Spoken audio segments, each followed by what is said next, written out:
Assalamu alaikum everyone. Okay, so today our topic is differentiation. Differentiation. And specifically we are targeting the IGCSE content for 0580. So differentiation का starting बड़ी ही आसान सी है. इसका एक formula है.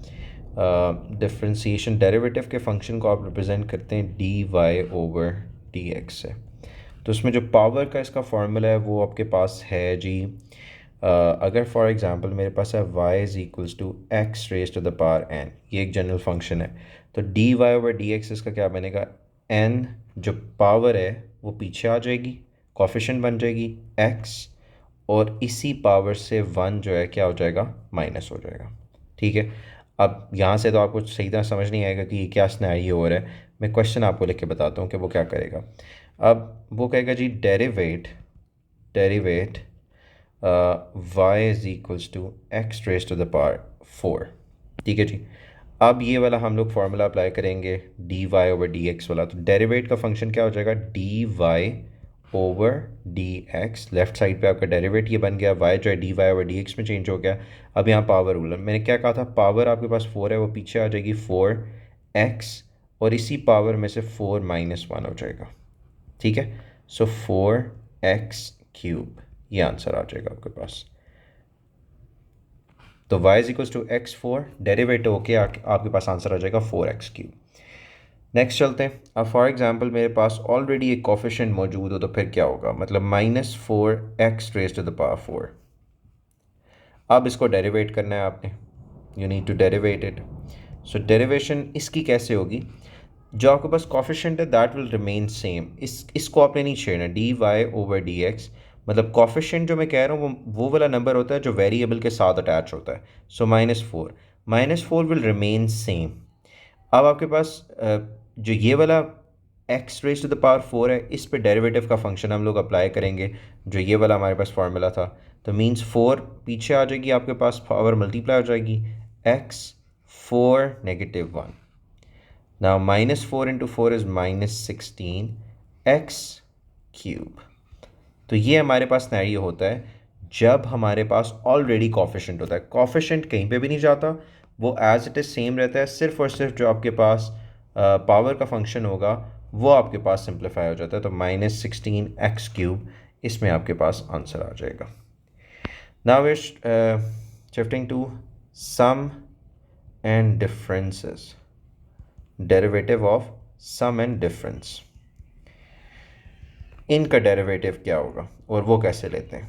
बड़ा आसान सही है, सारे रूल वही जो अभी हमने ऊपर पढ़े हैं वही वाले अप्लाई होंगे. मैं क्वेश्चन लिखता हूँ, y is equals to 4x² plus 12x cube plus 5x4. Now इस क्वेश्चन में वो आपको कहेगा डेरिवेट करें जी इसे. ठीक है. तो ये एडिशन बीच में आ रही है, नो प्रॉब्लम इन दैट. हमने हर टर्म को सेपरेटली डील करना है. So I told you coefficient will remain same, वो 4 एज इट इज़ रहेगा. x² पे जब डेरिवेट का फंक्शन अप्लाई होगा तो 2x 2 -1 हो जाएगा, प्लस जो हमारे पास आ रहा है 12 एज इट इज़ रहेगा, मल्टीप्लाई बाय 3x 3 -1 हो जाएगा, प्लस 5 आपके पास 4 5 एज इट इज़ रहेगा, 4 पीछे मल्टीप्लाई हो जाएगा, तो x 4 -1. अब इसे हम ज़रा सिंप्लीफाई कर लेते हैं, D Y over D X. यह आ जाएगा 4 2 ज़ा 8, एक्स 1 होगा तो x ही लिखेंगे, 12 3 ज़ा 36 एक्स स्क्वायर, एंड 5 4 ज़ा 20 एक्स क्यूब. तो ये आंसर आ जाएगा जी आपके पास डेरिवेटिव सम और डिफरेंस का आगा इस तरह. ना इसी तरह सम एंड डिफरेंस में मेरे पास सम टाइम क्वेश्चन फ्रैक्शन में आ जाएंगे. तो -8/11 x4 plus 2/7 x cube -3/4 x square. इसको अब मैंने डेरिवेट करना है. So no problem, d Y over D x. -8/11 is coefficient now. So इससे टेंशन नहीं लेनी कि 8/11 की तो डेसिमल में डिनोमिनेटर में आ रहा है तो मैं क्या करूं. तो आपने 8/11 को वैसे ही रखना है. इस पे आप फंक्शन अप्लाई कर दें डेरिवेटिव का, 4x 4 -1 plus 2/7 multiply by 3x3 - 1 -3/4 into 2x2 - 1। ठीक है जी, ये आपके पास आ गया। अब नेक्स्ट आपके पास होगा जी 8 4 ज़ा 32, न्यूमरेटर के साथ मल्टीप्लाई होता है, डिवाइडेड बाई 11, माइनस आ जाएगा और एक्स क्यूब आ जाएगा। 2 3 ज़ा 6/7, एक्स स्क्वायर आ जाएगा। 3 2 ज़ा 6/4, एक्स एज इट इज़ आ जाएगा। ठीक है जी, so this will be your answer. अगर तो ये सिंप्लीफाई होता है फर्दर तो आप सिंप्लीफाई कर लें, जिस तरह ये 2 2 ज़ा 4 आ रहा है, 2 3 ज़ा 6 आ रहा है, 3/2x, तो सिंप्लीफाई हो रहा है तो सिंप्लीफाई कर दें, नहीं हो रहा तो यही आपके पास आंसर हो जाएगा। सो ये डेरिवेटिव होता है सम एंड डिफरेंस का। अब हम चलते हैं आगे स्पेशल केसेस पे। स्पेशल केसेस याद रखिएगा, ये जो डेरिवेटिव का फंक्शन इस IGCSE के जिस लेवल पे है उस पर आपने तभी अप्लाई करना है जब हर टर्म सेपरेटली आपके पास होगी। अब मैं आपको क्वेश्चन लिख के बताता हूँ कि आपके पास है x+3 होल स्क्वायर, यहाँ पे टर्म सेपरेट नहीं है, ठीक है, इस पूरे फंक्शन के साथ स्क्वायर लग रहा है। तो याद रखिएगा, इसे पहले एक्सपैंड करना है हमने, हर टर्म को सेपरेट करना है और फिर उसके बाद डेरिवेटिव अप्लाई करना है। सो ये याद रखना, मैं रेड से यहाँ पे, आई डोंट नो रेड यहाँ पे इतना विजिबल जी है, देखें जी। कुछ बच्चे इधर क्या करने की कोशिश करेंगे, 2x+3 2 - 1, सो आपके पास वो कहेंगे जी 2x+3 1, ये आंसर हो जाएगा। दैट इज़ रॉन्ग, ठीक है, ये गलत है। डेरिवेटिव में ये चीज़ नहीं होती, ये चीज़ तभी होती है जब आपके पास सेपरेटली हर कॉफी मतलब सेपरेटली हो, आपके पास हो 2x का स्क्वायर, तो तब ये पॉसिबल है। जिस तरह ये एडिशन आ जाएगी तो टर्म सेपरेट नहीं है, इसलिए हम लोग ये अप्लाई नहीं कर सकते, याद रखिएगा ये काम नहीं करना। सो ओके, हम लोगों ने क्या करना है, इसको पहले एक्सपैंड करना है। तो अगर आप लोगों को a+b होल स्क्वायर का फॉर्मूला आता है देन वेल एंड गुड, और जिनको नहीं आता मेरी तरह वो x+3 × x+3 कर लें, तो वो आ जाएगा x × x+3 +3 × x+3, तो आपके पास आ जाएगा x² +3x +3x +9, तो ये हो जाएगा x² +6x +9। नाउ अब ये हर टर्म सेपरेट है, अब आप इसको डेरिवेटिव अप्लाई कर सकते हैं। So dy/dx will be equals to 2x2 - 1 +6x1 - 1, या अब ये चीज़ बड़ी इंपॉर्टेंट है कि 9 के साथ तो कोई चीज़ ही नहीं है, कोई वेरिएबल ही नहीं है, तो अगर कोई चीज़ नहीं है तो मैं इसमें x⁻0 लिख सकता हूँ ना। अभी सिर्फ मैं आपको ये करके बता रहा हूँ, ये अपने पेपर में इतनी डिटेलिंग नहीं करनी। मैंने ये देखें x⁻0 लिखा है, आपने पढ़ा हुआ होगा कि x⁻0 बेसिकली 1 की इक्वलेंट होता है, किसी भी चीज़ की पावर 0 तो 1 होता है। तो मैंने यहाँ पे जनरल आप लोगों को समझाने के लिए x⁻0 लिखा है। अगर इसमें मैं डेरिवेटिव का फंक्शन अप्लाई करूँगा तो 9 एज इट इज़ होगा, मल्टीप्लाई बाय 0 आ जाएगा और x 0 - 1 हो जाएगा। अब देखें ये मल्टीप्लाई हो रहा है 0 के साथ, तो ये पूरी टर्म क्या हो जाएगी, 0। तो याद रखिएगा कि derivative derivative derivative of a constant number is always zero, ठीक है जी, derivative of a constant number is 0। तो अब आपके पास हम लोग फर्दर सिंप्लीफाई करते हैं, dy/dx will be equals to 2x + 6 x1 - 1 क्या होगा, 0, तो वो क्या होगा मैं यहाँ लिख देता हूँ चलें, और यहाँ पे आ जाएगा 0। सो 2x + 6 × 1, 0 तो ख़त्म हो गया। सो dy/dx आपके पास आ जाएगा 2x + 6, ये आंसर हो जाएगा आपके पास, ठीक है जी। Now same is the case, मैं एक और क्वेश्चन करता हूँ, y = 3x - 5 होल की पावर में अब कुछ भी नहीं है, क्वेश्चन इस तरह का आया हुआ है और वो आपको कह रहा है कि जी डेरिवेट करके बताएं, डेरिवेट करें इसे। अब मैंने जब देखा तो मैंने देखा कि ये टर्म्स तो सेपरेट नहीं है, तो I will do the same procedure. 3x multiply हो जाएगा 7x - 3 के साथ और -5 मल्टीप्लाई हो जाएगा 7x - 3 के साथ। सो ये आ जाएगा 21x² - 9x -35x plus minus into minus plus होगा तो 15 आ जाएगा।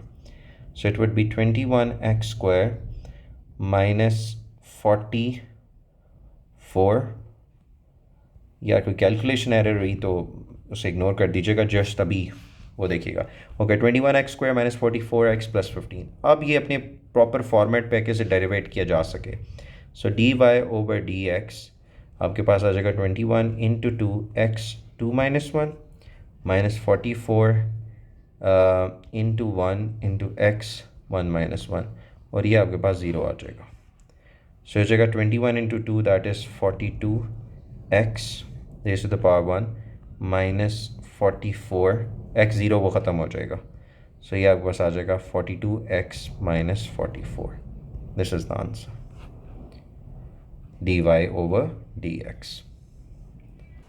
Okay जी, now this is a past paper question.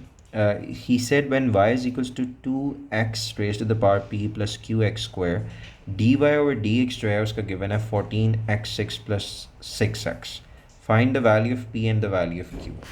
Okay, so y अगर मेरे पास 2xp plus qx square है, तो मैं अगर इसका dy over dx निकालूँ तो dy over dx will be equals to 2 into p x p minus 1 plus q into 2 x 2 minus 1।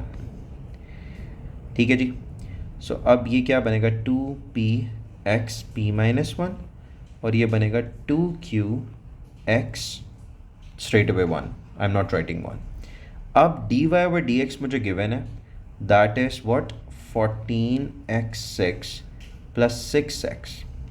सो अब मैं मैच करके चीज़ें निकालूंगा। देखें 14 की जगह यहाँ पे क्या है मेरे पास 2p, ठीक है, या आप x वाले कोफिशिएंट को देखें 6 की जगह यहाँ पे क्या है 2q। So I can write 2q equals to 6 because there is N is equals to sine. So I can substitute this thing, मैं इक्वेट कर सकता हूँ 2q इज इक्वल्स टू 6 को, तो q आपके पास आ जाएगा 6 divided by 2 which is equals to word 3। ठीक है, सो वैल्यू ऑफ q मेरे पास आ गई 3। नाउ मेरे पास x की अब चीज़ रह गई है, सो 2p इक्वल्स टू 14। ठीक है, 2p इज इक्वल्स टू 14 आपके पास आ रहा है। सो आपके पास क्या बनेगा जी 2p इक्वल्स टू 14 और p will be equals to 14 divided by 2 which is equals to 7। ठीक है, and I can even equate this one, p minus 1 equals to 6. So p minus 1 equals to 6. So p is equals to 6 plus 1 which is equals to 7 as well. So दोनों values में आपके पास p 7 आ रहा है, so the value of p will be 7. Okay, now afterwards we are having the concept of tangent.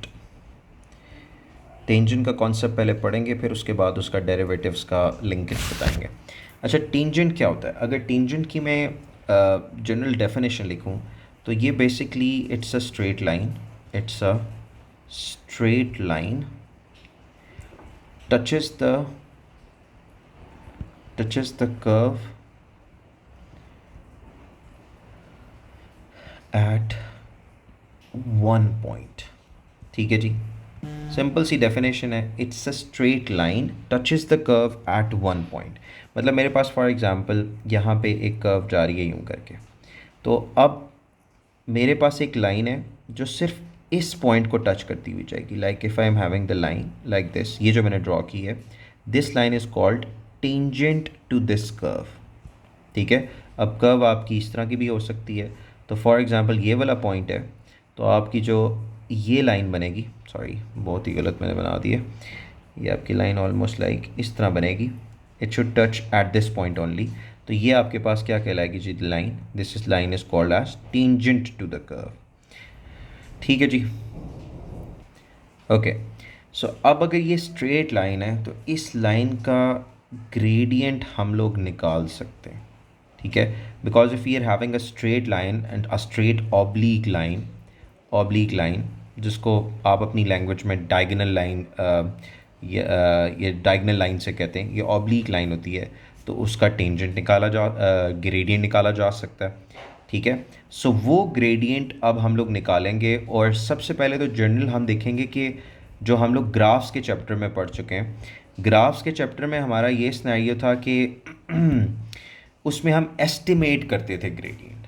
ठीक है, estimate करते थे gradient tangent का किसी भी एक पर्टिकुलर पॉइंट पे, क्योंकि एग्जैक्ट निकालना इज़ लाइक वेरी डिफ़िकल्ट, तो इसकी इसलिए इसकी एस्टिमेशन आती है।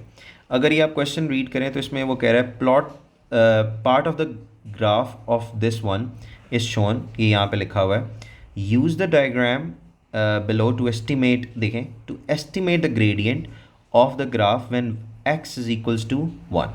आपने करना क्या है कि आपने use the diagram below to estimate the gradient of the graph when x equals to 1। हमने ग्रेडियंट निकालना है ग्राफ का जब ग्राफ किस जगह पर है, x इक्वल्स टू 1 पे। तो x इक्वल्स टू 1 ये वाली पोजीशन है, तो x इक्वल्स टू 1 पे ग्राफ की पोजीशन मैंने ली, तो ये वाला पॉइंट बन रहा है। अब इस पॉइंट पे आपने बनाना है टेंजेंट, ठीक है, इस पॉइंट पे आपने बनाना है टेंजेंट। तो I will try my level best कि ये टेंजेंट बिल्कुल मेरे से स्ट्रेट बने, लेकिन जस्ट मैं आपको आइडिया दे रहा हूँ। नोप, नहीं यार, बहुत ही, I don't want to use that tool thing. Okay fine, just like almost fine. अब यहाँ पे ह्यूमन डेफिनेटली एरर आएगा, किसी बच्चों की टेंजेंट जो है वो बनती है थोड़ी सी अप एंड डाउन, तो इसलिए कैम्ब्रिज बड़ा लेवरेज देता है आपको आंसर में, उसमें आंसर रेंजेस में दिए हुए होते हैं, तो it's like acceptable. So I drew a tangent at this point. ना इस टेंजेंट का मुझे ग्रेडियंट चाहिए which is like my ultimate target, gradient of this tangent. तो एस्टिमेशन क्या होती है कि आपने कोई भी दो पॉइंट ले लेने इस कर्व के ऊपर, लाइक अब ये मेरे पास पूरे पॉइंट आ गए, तो मैं फॉर एग्जांपल बिल्कुल कॉर्नर पॉइंट एक ये वाला ले लेता हूँ और दूसरा कॉर्नर पॉइंट में ये वाला लेता हूँ। कोई भी आपने दो पॉइंट ले लेने इसके ऊपर जो आपके पास बॉक्स के ऊपर लाई कर रहे हो, और इन दो पॉइंट को आपने राइट एंगल ट्राइंगल से ज्वाइन कर देना है। और आपको पता है that gradient formula is what, the formula of gradient is rise over run, ठीक है, राइज ओवर रन। सो ये आपके पास राइज आ जाएगा, ये आपके पास आ जाएगा रन। तो राइज कितने यूनिट है, अब ये आपने काउंट करना है कितना डिस्टेंस है।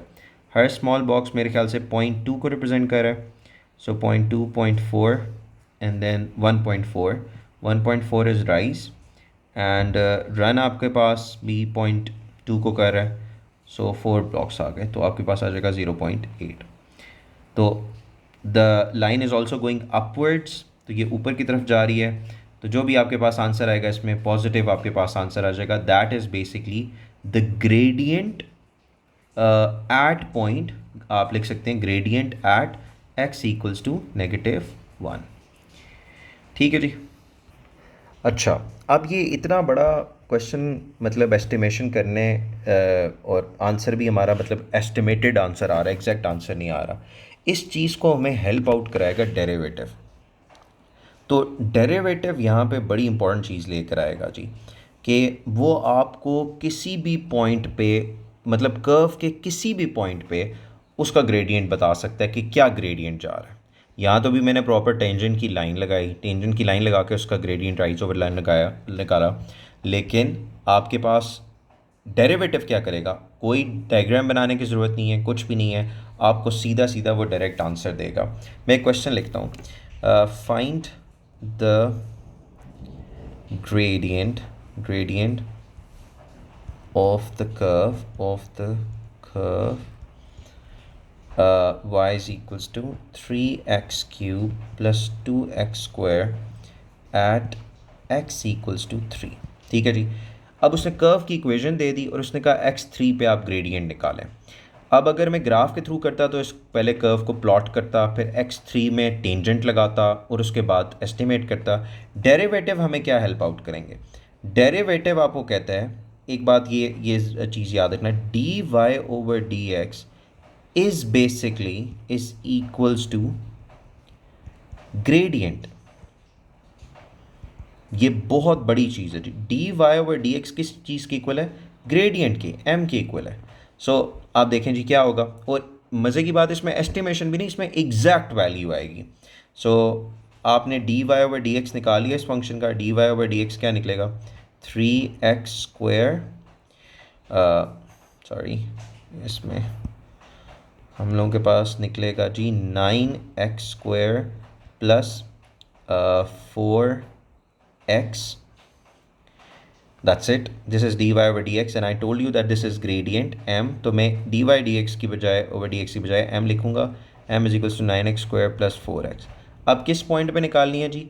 एट x इक्वल्स टू 3, तो आप x यहाँ 3 सब्सिट्यूट कर दें, सो m आ जाएगा 3 का स्क्वायर प्लस 4 3, और ये आपके पास एग्जैक्ट वैल्यू आ जाएगी प्लस 12, तो 9 9 ज़ा 81 प्लस 12, तो ये हो जाएगा 3 एंड ये हो जाएगा 9, तो 93 आपके पास ग्रेडियंट आ जाएगा। This will be your answer. ठीक है जी। सो पहले तो हम लोगों को पूरा ग्राफ बनाना पड़ता था, ग्राफ के बाद सारा कुछ करना पड़ता था। हम लोगों ने सिर्फ डेरिवेटिव लेना है। डेरिवेटिव किसके इक्वल होगा? एम के, और उसके बाद जो भी पॉइंट आपको दे रहा है उसमें वो सब्स्टिट्यूट करके आप ग्रेडियंट की एग्जैक्ट वैल्यू ले सकते हैं। Okay, we are going to the next question. He is saying that find the coordinates of the point. अब हमने कोऑर्डिनेट्स निकालने हैं पॉइंट के। कौन सा पॉइंट है दी जी? At which the curve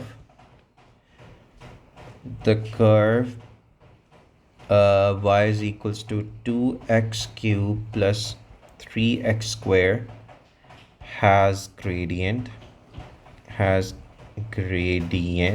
12. Okay जी, we need to find out the coordinates of the point at which the curve has gradient 12. Okay, no problem. हम लोग पहले ग्रेडियंट की अपनी इक्वेशन बना लेते हैं कि ग्रेडियंट की इक्वेशन क्या है, उसको फिर 12 के इक्वल पुट कर लेंगे, तो हमारे पास एक्स के कोऑर्डिनेट्स आ जाएंगे, जो भी एक कोऑर्डिनेट हैं, दो कोऑर्डिनेट हैं, डिपेंड करता है। Now D Y over D X सबसे पहले मैं फाइंड करूँगा, because that is my gradient. मैं से एम इक्वल्स कर देता हूँ, ये आ जाएगा 6x² प्लस 6x। ठीक है जी, ग्रेडियंट आ गया आपके पास। अब ग्रेडियंट की वैल्यू है क्या? 12। तो इंस्टेड ऑफ राइटिंग m मैं यहाँ पे लिखूँगा 12, सो 12 equals to 6x² plus 6x। अब मैंने बेसिकली x की वैल्यू फाइंड करनी है। I need to find out the value of x, because coordinates चाहिए पॉइंट के, तो उसमें x आपके पास आना चाहिए और फिर उसके बाद y आएगा। सो ओके, 6 कॉमन ले लेते हैं, x² प्लस x हो जाएगा, तो 6 यहाँ मल्टीप्लायर है, वहाँ जाकर डिवाइड हो जाएगा, तो 2 आ जाएगा आपके पास, x² प्लस x। अभी क्या बन रहा है जी आपके पास? Quadratic equation. 2 यहाँ ऐड हो रहा है, वहाँ जाके क्या हो जाएगा? Subtract x² plus x minus 2 equals to 0।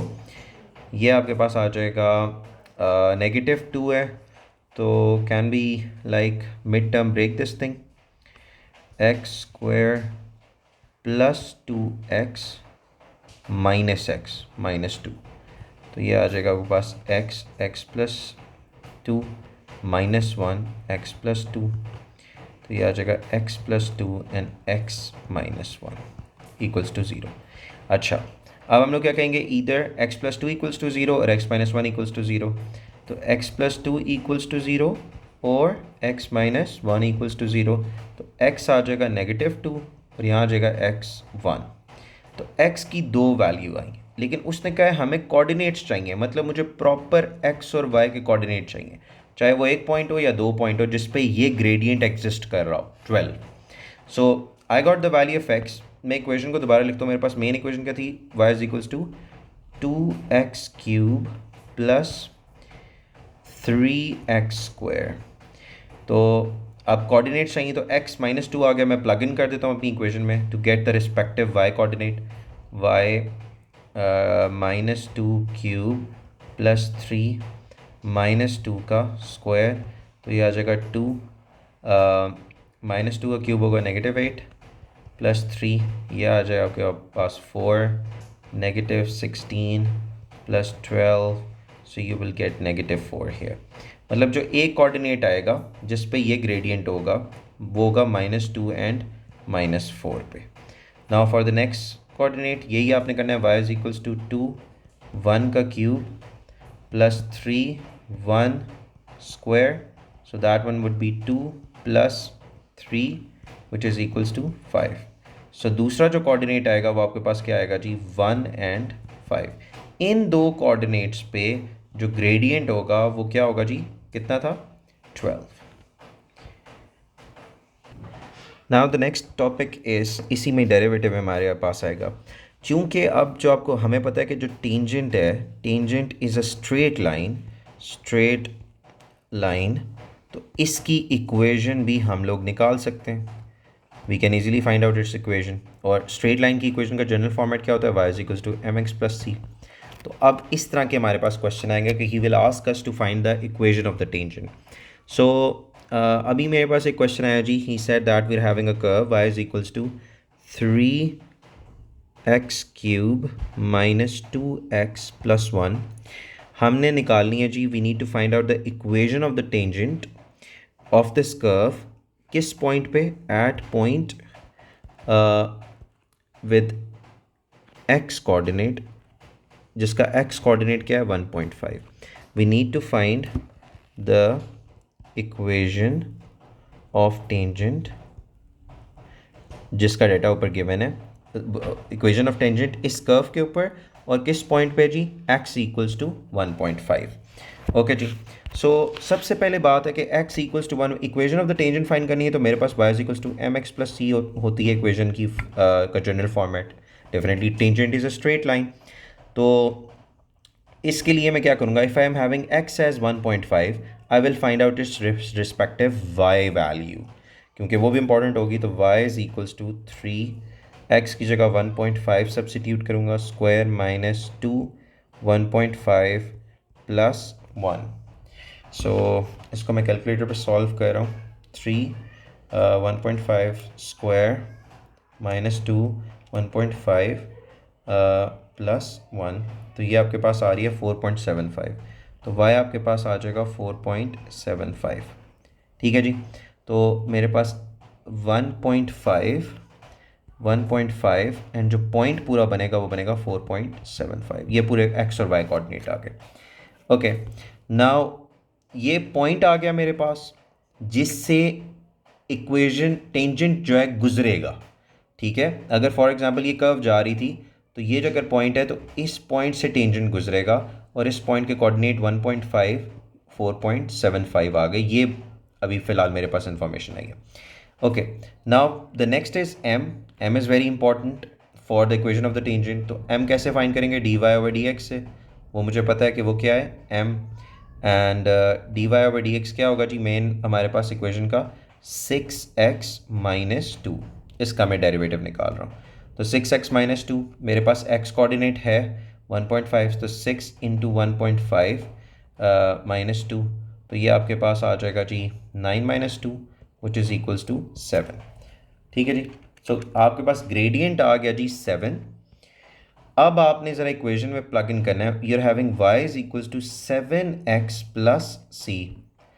अब to find out the equation मुझे क्या चाहिए? c की value. So for that I will plug in these values, the x values and the y value in the equation. So मेरे पास y है 4.75 equals to 7, 1.5 plus c, तो 4.75 बल्कि 7 into 1.5 पहले कर लेते हैं, दैट इज़ 10.5। वो उधर जाके माइनस हो जाएगा, 4.75 minus answer, so we get like minus 5.75। तो minus 5.75 that is the value of c। ठीक है जी। अब हमारे पास इक्वेशन ऑफ टेंजेंट क्या बनेगी? y is equals to m x plus c. We got the value of c, we got the value of m, so y is equals to 7x minus 5.75. This is the answer. Okay, now the next topic is, अच्छा ये जो ऊपर वाला topic हमने किया हुआ है, ये this topic is very important. इसके ऑलमोस्ट 7 मार्क्स के क्वेश्चन आते हैं। अगर वो कहेगा ना equation of the tangent find करें y is equals to m x plus c में, तो इसके जो पास पेपर के क्वेश्चन हैं वो 7 मार्क्स के। ओके, नेक्स्ट टॉपिक हमारे पास आएगा टर्निंग पॉइंट्स। ये भी डेरिवेटिव का टॉपिक है, टर्निंग पॉइंट्स। सो टर्निंग पॉइंट्स हमारे क्या होते हैं जी? फॉर एग्जांपल मैं एक जर्नल क्वाड्रेटिक कर्व बनाता हूँ। लाइक क्वाड्रेटिक कर्व या तो यूँ बनेगी या फिर यूँ बनेगी। तो अगर क्वाड्रेटिक का जो टर्निंग पॉइंट है वो बिल्कुल इस पॉइंट पे है, अगर इस पॉइंट पे मैं टेंजेंट लगाऊं तो वो इस तरह का लगेगा। ये टेंजेंट क्या है? हॉरिजॉन्टल। जब भी हॉरिजॉन्टल लाइन होती है तो उसका ग्रेडियंट क्या होता है? m क्या होता है? 0। ठीक है, तो ये बहुत बड़ी इंफॉर्मेशन है। Same is the case here. यहाँ पे जो टर्निंग पॉइंट है इस पे जो टेंजेंट लगेगा वो बिल्कुल हॉरिजॉन्टल लाइन लगेगा। हॉरिजॉन्टल का m होता है 0। तो अब यहाँ पे टर्निंग पॉइंट किसी भी हमें कर्व का इक्वेशन ऑफ द कर्व की हमें फाइंड करनी पड़े या जो भी कर्व का जो ग्राफ है उसकी फाइंड आउट करनी पड़े टर्निंग पॉइंट, तो हम क्या करेंगे जी, हम कहेंगे जी कि d Y over D x जो है, जो बेसिकली हमारे एम के इक्वल्स था, वो क्या होना चाहिए, ज़ीरो। उसके बाद हम पॉइंट्स निकाल सकते हैं। ठीक है जी। तो अब क्वेश्चन आ रहा है हमारे पास कि फाइंड द टर्निंग पॉइंट और points, it depends of the following curves. अब इनमें से कोई एक मैं चूज़ कर लेता हूँ। So I am having the curve as y is equals to -5x² plus 3x plus 4। इसके हम लोगों ने निकालने हैं जी टर्निंग पॉइंट। ठीक है, टर्निंग पॉइंट। ना टर्निंग पॉइंट कैसे निकलेगा जी आपके पास, हम इसे डेरिवेट कर लेते हैं D Y over D x. तो ये हो जाएगा -10x प्लस 3। ठीक है, अब हमें पता है कि d Y over D x को ज़ीरो पुट करना पड़ेगा ताकि मेरे पास टर्निंग पॉइंट के कोऑर्डिनेट्स आ जाएं। 3 यहाँ ऐड हो रहा है, वहाँ जाके सब्ट्रैक्ट हो जाएगा। सो -10x, अब -10 यहाँ मल्टीप्लाई हो रहा है, वहाँ जाके क्या हो जाएगा, डिवाइड हो जाएगा। ठीक है जी। तो -3 ओवर -10, ये आपके पास आ जाएगा 3/10 इक्वल्स टू x। ये x कोऑर्डिनेट आ गया जी आपके पास टर्निंग पॉइंट का। अब रिस्पेक्टिव y कोऑर्डिनेट आप इक्वेशन में प्लग इन कर दें दोबारा, y इज इक्वल्स टू -5 3/10 का होल स्क्वायर प्लस 3/10, और ये आ जाएगा +4। ठीक है, तो ये अब आप सारी इक्वेशन सॉल्व कर लें, you will get the respective y coordinate. तो आपके पास पॉइंट आ जाएगा पूरा 3/10, और फॉर एग्जांपल इसको सॉल्व करके आपके पास कोई भी नंबर आ रहा है वो आप यहाँ पे लिख देंगे। ठीक है, सो ये जो हमारे पास पी पॉइंट आया है, that is basically the turning point. So now we can easily find out the turning point as well. ठीक है, एक और क्वेश्चन करते हैं जिसमें क्यूबिक आपका इन्वॉल्व होता है, क्योंकि इसमें दो टर्निंग पॉइंट्स जनरेट होंगे। तो ये आपके पास आ जाएगा y is equals to -x³ plus 6x² plus 3। अब इसका हमने टर्निंग पॉइंट फाइंड करना है। अच्छा, क्यूबिक ग्राफ का याद रखिएगा, क्यूबिक ग्राफ की शेप या तो इस तरह की होती है या फिर वो नीचे से ऊपर की तरफ ही हो जाएगा। ठीक है, तो इसमें अमूमन ये होता है कि आपके पास दो टर्निंग पॉइंट्स बन रहे होते हैं। ठीक है, ये थोड़े ज़रा मैंने कर्व वाले लगा दिए हैं, बट ये आपके पास इस तरह की टर्निंग पॉइंट्स में आपके पास बनेंगे। ये मैंने, let me just raise this thing, इसको स्ट्रेट लाइन होनी चाहिए ताकि प्रॉपर टर्निंग पॉइंट हमारा ये इस तरह स्ट्रेट लाइन होगी आपके पास। तो ये दोनों टर्निंग पॉइंट्स आपके पास होंगे। तो दो टर्निंग पॉइंट्स, इसके मतलब दो दो हमारे पास कोऑर्डिनेट्स आने चाहिए। So okay, we will go with the question. So d Y over D x आपके पास आ जाएगा -3x², ये आ जाएगा 12x, और वो ज़ीरो हो जाएगा। अब d Y over D x zero put करना पड़ेगा क्योंकि टर्निंग पॉइंट्स निकाल रहे हैं। तो ये आ जाएगा आपके पास। अब यहाँ पे मैं -3x को कॉमन ले लेता हूँ, तो यहाँ रह जाएगा x -4। तो क्या करेंगे जी, दोनों मल्टीप्लाई हो रहे हैं, सो इधर -3x इक्वल्स टू 0 और x -4 इक्वल्स टू 0। तो x यहाँ पे आ जाएगा 0 divided by -3 which is equals to 0, और यहाँ आ जाएगा x इक्वल्स टू 4। तो दो हमारे पास x कोऑर्डिनेट जनरेट हो गए। तो इसको अब हम प्लग इन करेंगे मेन इक्वेशन में, which is y is equals to -x³ plus 6x² plus 6x² plus 3। अब इसमें आप प्लग इन करें। अगर x 0 पुट करूँगा तो मेरे पास ये भी 0 हो जाएगा, ये भी 0 हो जाएगा, और ये 3 रह जाएगा। सो y 3 आएगा। मतलब जो एक टर्निंग पॉइंट बनेगा उसके कोऑर्डिनेट्स क्या होंगे, 0 3, और जो दूसरा टर्निंग पॉइंट बनेगा उसके कोऑर्डिनेट्स क्या होंगे, y is equals to 4 plug in करना है। तो -4 का क्यूब प्लस 6 4² प्लस 3, तो 4 का क्यूब होगा 64, और ये हो जाएगा 4 4 ज़ा 16, 16 into 6 is 96 I think so. 16 into 6 is 96, या ये 96 आ गया, और ये आ गया +3। ये आप लोग सारा ऐड सब्ट्रैक्ट कर दें, you will get the respective value. So -64 plus 96 plus 3, तो ये आपके पास आ जाएगा 35। अगर कोई कैलकुलेशन एरर हुई तो प्लीज़ यार इग्नोर कर दीजिएगा। अच्छा, सो नेक्स्ट कोऑर्डिनेट हमारे पास आएगा 4 एंड 35 का। तो इन दो पॉइंट्स के ऊपर आपका जो है ना ग्राफ टर्न कर रहा होगा। फॉर एग्जांपल ये नेगेटिव है ना, तो नेगेटिव का मतलब है कि इस तरह का ग्राफ अगर फॉर एग्जांपल बन रहा है तो एक यहाँ पे टर्न कर रहा है। तो अब ये वाला टर्निंग क्या है देखें, एक्स का, बल्कि यहाँ पे मैं मिनिमम और मैक्सिमम पॉइंट का भी समझ आ जाएगी। देखें ये वाला कर्व पहले आ रही है ना जो नीचे वाली है, तो इसमें डेफिनेटली एक्स की वैल्यू छोटी होनी चाहिए, और ये कर्व बाद में आ रही है, ये मैक्सिमम कर्व है, मैक्सिमम कर्व है, ये मिनिमम कर्व है। दिस इज़ कमिंग फर्स्ट, इसका मतलब है कि एक्स का कोऑर्डिनेट पहले वाला यहाँ पे होना चाहिए। सो एक्स का कोऑर्डिनेट पहले वाला कौन सा है जी हमारे पास, वी आर हैविंग 0 3, एंड यहाँ पे हमारे पास क्या है 4 35। ठीक है, देखें एक्स का कोऑर्डिनेट 4 है तो 0 विल कम फर्स्ट। सो हम कहेंगे जी जो 0 और 3 है ये मिनिमम है, ठीक है, और जो 4 and 35 है वो क्या है, मैक्सिमम है। Got it. अब ये पता कैसे चलेगा, याद रखिएगा कि अगर क्यूबिक ग्राफ है, my god we are having this one, अगर क्यूबिक ग्राफ है, ये जो क्यूब एक्स क्यूब के साथ जो कॉफिशेंट है अगर वो नेगेटिव होगा तो graph will start from upwards and will go downwards. ठीक है, जिस तरह नेगेटिव ग्रेडियंट नहीं हमारे पास लगता, तो नेगेटिव ग्रेडियंट वाले तरीके से ग्राफ बनेगा। और अगर फॉर एग्जांपल एक्स क्यूब का कॉफिशेंट जो है वो पॉजिटिव है तो ग्राफ इस तरह का होगा, तो फिर मैक्सिमम और मिनिमम पॉइंट आपके चेंज हो जाएंगे। ठीक है, so this is how you need to solve the questions. Okay, now this is the past paper question. A curve has equation y is equals to 1 over 4x4 minus 3. This is the whole equation. Find the coordinates of the 3 stationary point on the curve. अब ये x4 का graph है तो 3 stationary point इस पे लगेंगे। ठीक है, सो क्या आपके पास ना ये होगा जी,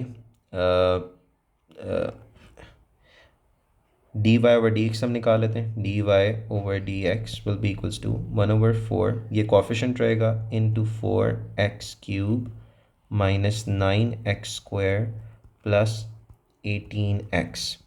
तो ये 4 और 4 कैंसिल हो जाएगा, x³ minus 9x² plus 18x आ जाएगा, और ये आपके पास हो जाएगा 0, क्योंकि टर्निंग पॉइंट्स निकाल लें तो m0 हो जाता है टर्निंग पॉइंट पे। यस, एक और बात मैं बताना भूल गया, टर्निंग पॉइंट्स को हम स्टेशनरी पॉइंट भी कहते हैं। ठीक है, आप बॉल को ऊपर फेंकें और वो दोबारा नीचे आए, तो जब वो ऊपर जा रही होती है एक पॉइंट ऐसा आता है कि वो रुक जाएगी बिल्कुल ऊपर जाना, ना वो नीचे आ रही होगी ना ऊपर आ रही होगी, बहुत स्मॉल इंस्टेंस ऑफ टाइम पे, और फिर उसके बाद वो नीचे का अपना जर्नी स्टार्ट करती है।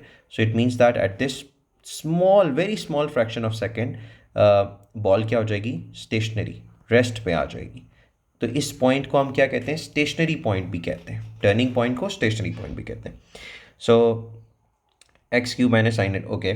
सो इसको सॉल्व कैसे करेंगे, हम x कॉमन ले लेते हैं, तो x into x² minus 9x plus 18, तो ये x ऐसे एज इट इज़ आ जाएगा। इसका मिड टर्म ब्रेक कर लेते हैं जी, 9 उसमें है तो 1 इंटू 18, 2 इंटू 9, 3 इंटू 6, सो ये हो जाएगा x² minus 6x minus 3x plus 18।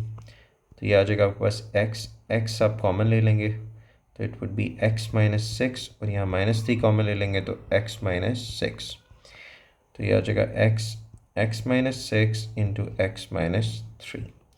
तो ये आपके पास तीनों जो हैं, एक तो x आ गया 0, दूसरा x आ जाएगा 6, तीसरा x आ जाएगा 3 आपके पास।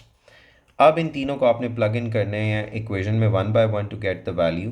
देखिए यहाँ पे उसने दिया हुआ, यहाँ 0 आ जाएगा, यहाँ पे 6 आ जाएगा, यहाँ पे 3 आ जाएगा। ठीक है जी, सो आपके पास क्या होगा जी, you need to plug in all of the values. तो अगर 0x का पुट करेंगे तो y भी 0 हो जाएगा। अगर मैं 6 प्लग इन करूँगा तो इसमें आपने जहाँ जहाँ x है वहाँ 6 प्लग इन करना है, and you need to see the value, and then 3 आपने प्लग इन करना है, and then you need to see the value. So some time he will give you the question of the 4 raise to the power 4 as well. So don't get confuse, procedure सारा same ही है, सिर्फ x को common लेना है तो फिर आपके पास क्वाड्रेटिक बन जाएगी, वो इजीली सॉल्व हो जाएगी। अच्छा, इसके पॉइंट्स हम लोग फाइंड आउट कर लेते हैं कि आगे क्वेश्चन हम करेंगे तो उसमें थोड़ा सा ज़रा हमें हेल्प चाहिए होगी। तो 6 अगर आएगा तो 6 अगर मैं प्लग इन करूँ, 1 डिवाइडेड बाय 4, 1/4, 6 की 4, 6 पावर 4 माइनस 3 6 क्यूब प्लस 9 6 का square that is a zero. तो ये ज़ीरो आ जाएगा यहाँ पे। और 3 का आपके पास बनेगा, सारी जगह 3 प्लग इन करते हैं बस। 3 and a 3 and a 3, so that is 20.25, so 20.25 ये तीनों हमारे पास पॉइंट्स आ गए। अच्छा, एक चीज़, क्यूबिक ग्राफ क्वाड्रेटिक ग्राफ में तो हमें ट्रेंड पता चल सकता है, लेकिन जब ये जिस तरह ग्राफ इस तरह आ गया रेज टू द पावर 4, इसके लिए हमें एक ज़रा कॉन्सेप्ट थोड़ा सा देखना पड़ेगा, that is called a double derivative. Double derivative हमें क्या कराएगा? डबल डेरिवेटिव हमें हेल्प आउट कराएगा to find out the maximum point of the curve and the minimum point. ठीक है, तो इसका थोड़ा सा ज़रा रूल जहन में रखना। अगर तो डबल डेरिवेटिव में आपने पॉइंट प्लग इन किया, डबल डेरिवेटिव में पॉइंट प्लग इन किया, जो भी पॉइंट आपने देखा टर्निंग पॉइंट का था, और डबल डेरिवेटिव की एक्सप्रेशन में आपने पॉइंट प्लग इन किया और उसकी वैल्यू जो है वो नेगेटिव में आई, तो वो पॉइंट मैक्सिमम होगा। ठीक है, और अगर डबल डेरिवेटिव में आपने पॉइंट प्लग इन किया और आंसर आपका पॉजिटिव आ रहा है, तो वो पॉइंट क्या होगा? मिनिमम। ठीक है, ये आपके पास सिनेरियो बनेगा। अब इसी क्वेश्चन का बी पार्ट हम लोग करेंगे, मैं उसे पेस्ट करता हूँ। सबसे पहले हम डबल डेरिवेटिव इसका निकाल लेते हैं, या उसी के ऊपर निकाल लेंगे, वेट। ओके जी, ये हमारे पास क्वेश्चन है, वो क्या है? Determine whether each of the stationary point is a maximum और a minimum, give reasons for your answers. So उसके पास हमारे पास आएगा कि हमारे पास 3 पॉइंट्स हैं, एक 0 0 है, एक 6 0 है, और एक है 320.25। ठीक है, अब हमने बताना है कि जो स्टेशनरी पॉइंट है इनमें से मैक्सिमम कौन सा है, इनमें से मिनिमम कौन सा है। So I told you for that we will take the help of double derivative. हमारे पास जो इक्वेशन है वो हम लोग ज़रा इसको कॉपी करेंगे। So y is equals to 1/4 x4 आएगा, y is equals to 1/4 x raise to the power 4, and then we are having -3x³ -3x³, और ये आपके पास आएगा जी +9x²। अब या बल्कि हम dy/dx इसका लिख लेते हैं, उसके बाद उसे दोबारा डेरिवेट करना है। dy/dx इसका आ रहा था, dy/dx निकाल लेते हैं, ये आ रहा था x³ -9x² +18x। ठीक है जी। नाउ डबल डेरिवेटिव का क्या है कि आपने दोबारा डेरिवेट लेना है। ठीक है जी, इसको इस तरह लिखा जाएगा, तो दोबारा इसका डेरिवेटिव लेंगे, डबल डेरिवेटिव, तो क्या होगा? 3x² -18x +18। ठीक है, ना आई टोल्ड यू द ट्रेंड कि अगर डबल डेरिवेटिव नेगेटिव में आ गया तो मैक्स वैल्यू है, मिनिमम में आ गया तो सॉरी पॉजिटिव में आ गया तो मिनिमम पॉइंट होगा। सो पॉइंट 3 है हमारे पास, उनके कोऑर्डिनेट्स क्या थे? 0 0 6 0 and the third one is 20.25। Okay, now trend देखते हैं। सबसे पहले हम 0 0 पुट करके देखते हैं, मतलब x में 0 ही पुट करूँगा तो I got the value 18 as an answer. अगर x 0 पुट करूँगा तो 18 आंसर आ जाएगा। सो डबल डेरिवेटिव की वैल्यू क्या है जी? पॉजिटिव में। अगर पॉजिटिव में है तो ये पॉइंट क्या होगा? मिनिमम। ठीक है, तो ये आपके पास मिनिमम पॉइंट होगा। अब मैं प्लग इन करता हूँ 6 जो सेकंड है, तो ये आ जाएगा 6 का स्क्वायर -18 × 6 +18। तो इसको ज़रा कैलकुलेटर पे देखते हैं। 3 6² -18 6 और +18 आएगा, तो you are getting the answer as 18। So answer आपके पास 18 आ रहा है, तो 18 इज अगेन पॉजिटिव। यार देख रहे हैं 36 × 3 -18 × 6, yeah that is 0। so you got again 18, so दोबारा ये पॉजिटिव है तो ये पॉइंट भी क्या होगा? मिनिमम। ठीक है। Now the last one is 320.25। तो 3 आपके पास प्लग इन हो जाएगा डबल डेरिवेटिव में, 3 × 3 का स्क्वायर माइनस 18 × 3 + 18। तो ये आपके पास आ जाएगा 3 × 9 माइनस 18 × 3 कितना होता है जी, 54 + 18। तो 27 माइनस 54 + 18, ये आपके पास आंसर आ जाएगा 27 माइनस 54 + 18।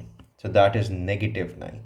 इसका मतलब है कि ये वाला पॉइंट मैक्सिमम होगा, 320.25 वाला।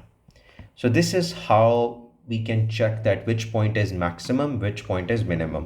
क्वाड्रेटिक ग्राफ और क्यूबिक ग्राफ का ट्रेंड हमें पता होना चाहिए। उसमें हम दूसरा तरीका भी लगा सकते हैं कि x जो पहले आएगा या जो बाद में आएगा वो मिनिमम होगा या मैक्सिमम होगा। आपने रीजंस भी देनी है। अभी जो आपके पास डबल डेरिवेटिव का आंसर पॉजिटिव नेगेटिव में आ रहा है तो वो that is the reasons, got it. और उधर आपने रीजंस ये देनी है कि x का कौन सा पॉइंट पहले आ रहा है, x का कौन सा पॉइंट बाद में आ रहा है।